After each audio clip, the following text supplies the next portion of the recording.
So before the break, we asked what does Alex Salmond want to keep if Scotland votes for independence? And the answer is all three.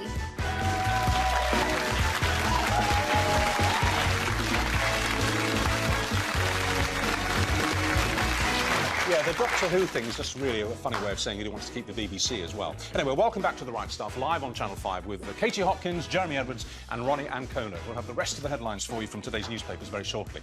But first, as Alex Salmond unveiled his blueprint for an independent Scotland, we want to know what you think. 0207 173 5555. Get on the line and tell us what you make of it. The 670-page document outlined how Scotland would look. No tax rises, a new army, a higher state pension, and he's even named a date for Independence Day, should Scots vote yes next September, the 24th of March 2016. And despite that possibility being remote just a few years ago, the polls are tightening. The latest from the Sunday Times showed the no vote leading by just 9%, down into single figures now, with 15% of Scots still undecided. So it's anyone's for the taking. What's interesting here, though, is a poll that was done recently in England, and it showed that 1 in 3 English people are very happy to see Scotland cut away, right? Which is a greater proportion than the 1 in 5 Scots who are in favour. Now, you see, I think that tells you something. I think that what that says is it's a bit like a couple, isn't it? And one of the couple is saying, you know, I think I might be leaving you. I think I'm going to walk out. I don't want to be with you anymore. And the other one says, fine, go on then. I can get by without you. Fine, leave, I don't care. That seems to me to be the psychological dynamic that's beginning to emerge in this strange situation. But the weird thing is, Richard, the one that said, well, you know, I think I might be leaving you, I think it's time we called it a day. I'm just imagining this situation. Can you tell? Then also says, but also, I'm going to leave you and I'm going to take the house, the car, our dog. Oh, I'm going to take all the best bits that I like, your Queen, your money, Doctor Who. Yes, Scotland is the woman, very much, especially if you look at Salmond. I don't think he's got a pair himself. So certainly... Let's not get personal. Let's keep it on the issues. Ronni, you were brought up in Scotland. I was brought up in Scotland. Which part? The west coast of Scotland, near Glasgow, in Troon, which is a town that has got about 8 golf courses, and basically we were the only family who didn't play golf, so we were golfless. We were socially ostracised. They don't have golf in their life. Keep away from the golfless people. What do you think? What do I think? Well, do you know what? I haven't been through this, but from an emotive point of view, I am very against it. I really am. I mean, there's been a huge history of the Union since it was 1603 when James VI became James I of the UK, and then they had the Acts of Union pretty much 100 years later. And I think I slightly agree with Katie on this. I think if you're going to do it, and if he's going to do it, but do it properly, you know. But I feel that it's a little bit taking of this and leaving of this and sort of slightly cherry-picking Boris Johnson wrote a very interesting piece about this, and as usual with Boris, it was quite colourful and it was full of analogies and, you know, and comparisons. But in a sense, and I agree with him, he said, we're looking at what could be a very messy divorce. We all know couples, don't we, who talk grandly about getting divorced, they've had enough, and then when it actually happens, they bitterly regret what they've done. Because unpicking, particularly a long marriage, a complex marriage, with all the ties that bind and all the seals that sentiment provides, it can be very, very messy. And if Scotland does say yes to this, can you imagine the rows that are going to go on? I mean, let's just start with one point, the Bank of England. It's the Bank of England, and he wants to keep it, and he wants to keep sterling. Well, why would the Bank of England say, we'll carry on basically being your first bank of refusal, when you're a separate country? We wouldn't do that for France or Belgium or Luxembourg. Why would we do it for Scotland? What do you think about that? I don't know. I mean, to me, I'm one of these British or English people, I suppose, who doesn't quite understand it in that, you see, I'm perfectly happy. I don't understand. There has always been a slight ill feeling I felt, anyway, from Scottish people towards English people, and there's been hence this sort of want for independence. And to me, I've never got it. So therefore, I've always been of the opinion, well, OK, if you're really that unhappy, because it really doesn't... Because I love Scotland and Scottish people. So I don't understand it. I know, well, if it's making you unhappy, then please go. Do you know what I mean? I want you to be happy. Yes. But then, if you look at it this way, if they vote and they don't leave, well, at least they can put the matter to bed then, can't you? Because then you can say, look on the positive side, if it doesn't happen, you can say, OK, well, just to sort of silence the people who are complaining and just say, well, actually, you've had it now. We've given the opportunity, so can we just get on with it now? Can we all actually now work as one team and stop... Oh, they're very... I mean, having been educated in Scotland, there's a real nationalistic fervour. I mean, I had English blood, and boy, you know, you're not made to forget that. Yeah. You know, the English kids who were in Scottish schools, it was just a little comprehensive, used to be bullied, you know, and there is different though from say the antipathy that does exist between say Liverpool and Manchester, but it's not real. It's a sort of game, or Newcastle and Sunderland. Yes, I mean, you get these rivalries all over the country. It doesn't mean we split up. I personally feel, I'm probably going to be shouted down a lot about this, but I feel quite sad, for example, when Scotland's knocked out of the World Cup and England's still playing, and a lot of Scottish football fans would rather see Paraguay or somebody go through. I also think it's a little silly in these rather recessive days, you know, where it's financially problematic for everything to split up. But just to come back to your first point there, why is it, do we think, that on the whole the negativity flows from Scotland to us? I mean, for example, when England got knocked out of the qualifying rounds for the World Cup in 1970, I think it was. No, 1974. And Scotland qualified. And for the first time, I became aware of a Scottish player called Archie Gemmill, and he became my hero. And I really wanted Scotland to do well. And Andy Murray, and I really want him to win Wimbledon. I want him, and yet I know he's backed away from it now, but he did say that he couldn't possibly support an English team. Why is it Highland clearances? Why does it flow that way? The Highland clearances. Yeah, but that was hundreds of years ago. Well, there's been a lot of. I think there was a lot of oppression towards. I mean, and it sits heavy with, you know, there was a lot of, if you look that's into why I think, that's why I reiterate my point, that this is why, if there is that ill feeling, this is why I think it's important to say, OK, we'll give you the decision, make the decision, but if you don't go that, if you want to go be independent, but if you don't, then can we please just put Katie, you made a very good point when, earlier on, when you said you can't cherry-pick. If you're going to be independent and if you're going to be a foreign country, then you have to let all those... So what about the BBC? I mean, would we have to call it the EWNI, the English, Welsh and Northern Ireland Corporation? Well, I think for me, just call it the SODOFF. You know, for me, I really believe that we shouldn't be giving them the choice to be independent. We are governed by Europe. All of our rules, all of our politics are governed by Europe. Did we ever say, if you're me and you're 38, I know, unbelievable, that we... did I ever get a choice in being part of Europe? No. Have I had one in 38 years? No. And all of a sudden, Salmon asks for something, we give it to him on a plate. Now, we pay £40 billion, or they spend... £40 billion on their public services, things like schools, health centres, They bring in £27 billion from their taxes. So a little problem there that they might be able to spot is that we're actually subsidising a whole bunch of their spending. And if they are going to be independent, you crack on, Scotland, because you're going to find it a lot more expensive to live where you live. And you get all these other complications, which I don't think have been... I mean, it's a very thick document, and I haven't been able to go through it all. But what about the diplomatic service? I mean, at the moment, the British Diplomatic Corps represents the UK's interests here and abroad.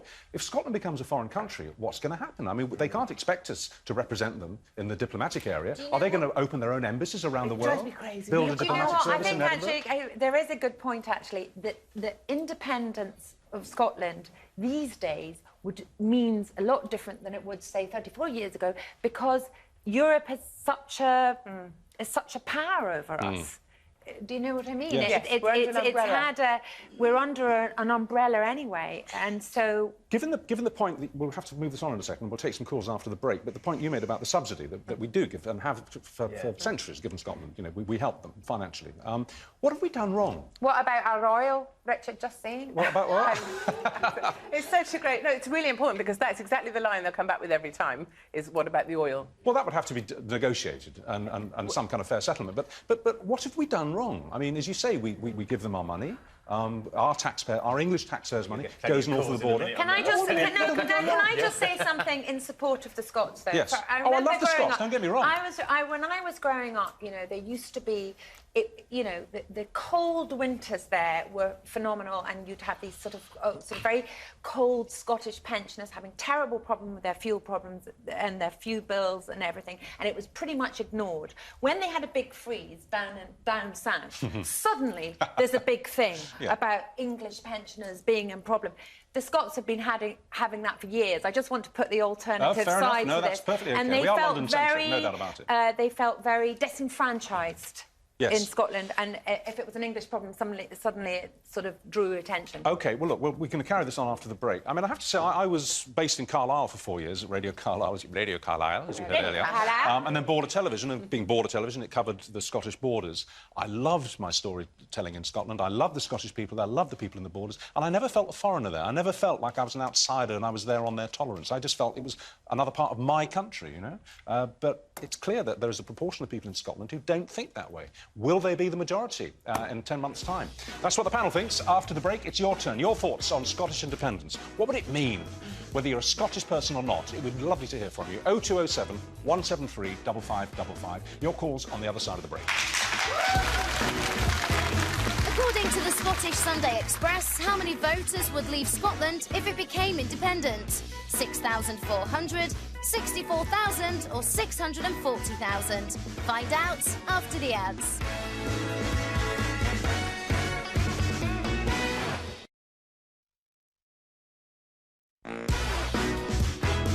So, according to the Scottish Sunday Express, how many voters would leave Scotland if it became independent? And the answer is 640,000.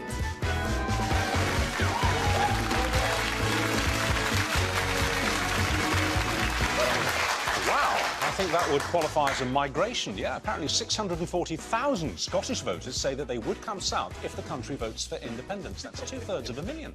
Incredible.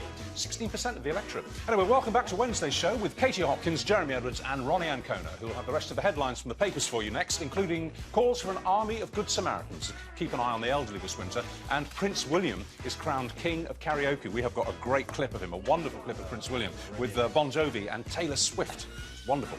But first, these thoughts on Scottish independence now that Alex Salmond has published the roadmap for a split from the UK. 0207 173 5555 is the number if you've got an opinion on that, and you have. OK, before the break, Katie said, fine, go, but don't cherry pick, don't keep the good bits.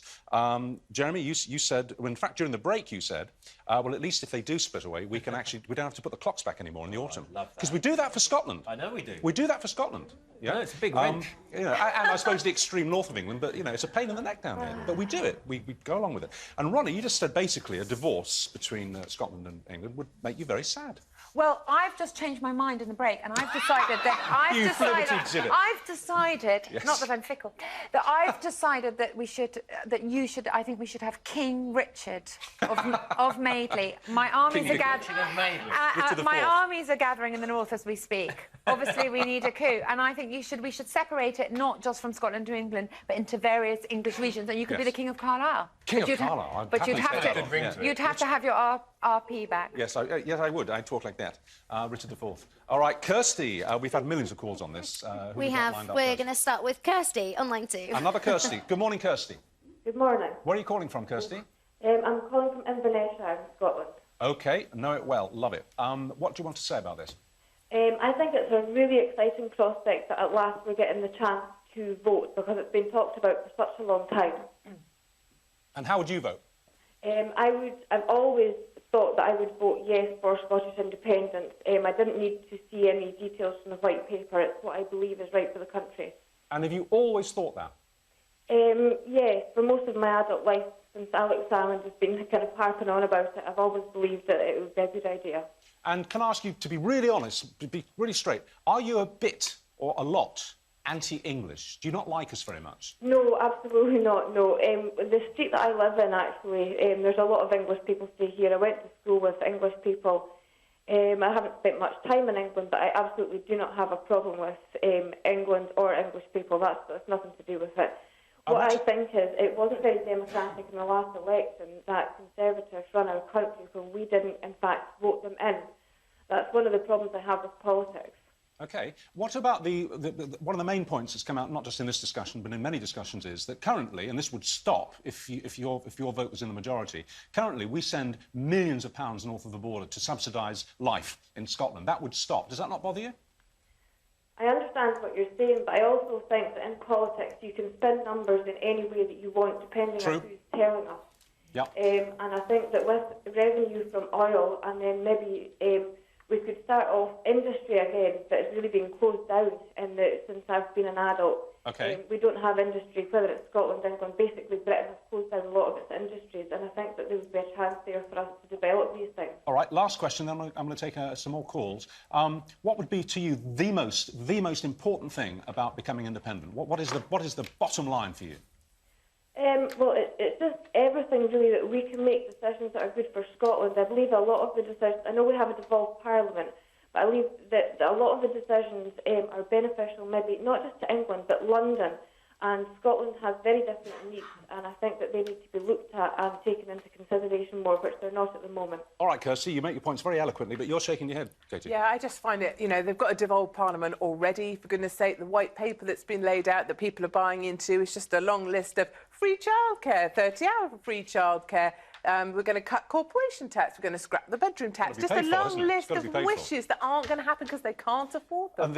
And the other point is, we're going to take another call now, that most of the proposals in the white paper they could do now with the Scottish Assembly. They don't need independence to do it.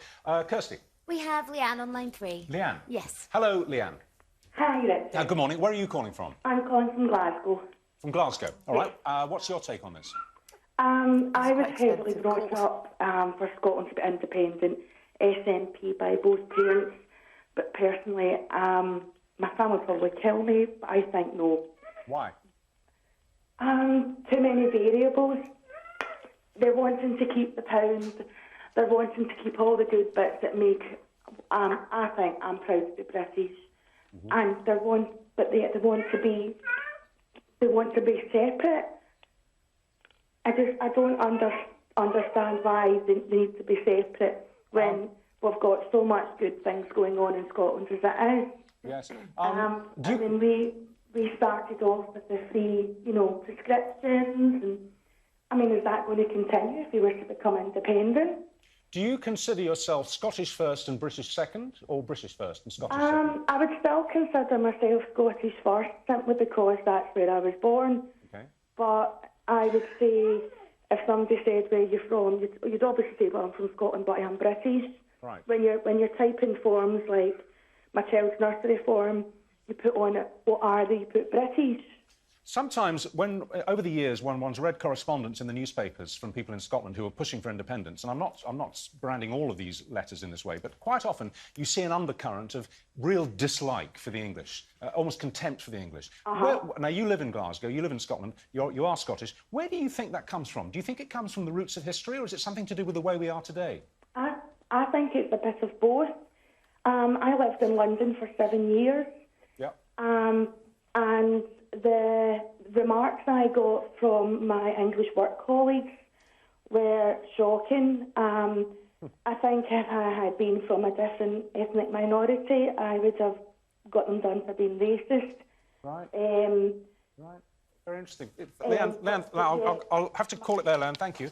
Kirsty, one more. We'll take Adrian on line 1. Adrian, again, where are you calling from, please? I'm in Carmarthenshire, in Wales, and I would move to Scotland in a heartbeat if they get full devolution, and I will do that because Salmond is actually following in an ancestor of mine's footsteps, Lord Douglas, who actually ran Scotland for King James for some time, and then lost everything. He put everything on the line and then lost it because he refused to put up the taxes. Now, the fact is, I've actually provided them with a set of welfare benefit and pension reforms, which they are and have been considering. And those basically allow people to get much better welfare and pensions, independent of the taxpayer. And it basically means that everyone in Scotland will be much, much, much better financially off if Scotland get their full devolution, because we can't have that the way that things are. Yes, Adrian, that's true based on what's being proposed and what's being promised, but it has to be paid for, and that was almost every side yesterday. Almost every side yesterday said, yeah, but where's the beef? Hang on, how is this going to be financed? I mean, anybody can promise tax cuts, higher pensions, better childcare. We can say anything like that, but we have to do the math. We have to show the working, and that wasn't there. But anyway, maybe they'll come out with that in a few months' time. I think we shouldn't Very quickly. forget that Europe's in a lot of trouble at the moment. And Scotland, if it gets independent, would be highly reliant on Europe. All right. We're in a lot of trouble. We have to kill the discussion there now. After the break, it's Ronni kicking us off with the paper's review. I'm sure there'll be something about independence in that. Also, calls to stop patients smoking outside hospitals and staff to stop smoking outside hospitals. And the gravedigger who lost his job just for smiling in a photograph. It's a really awful story. No, it's a really bad story, this. All that and more in a couple of minutes.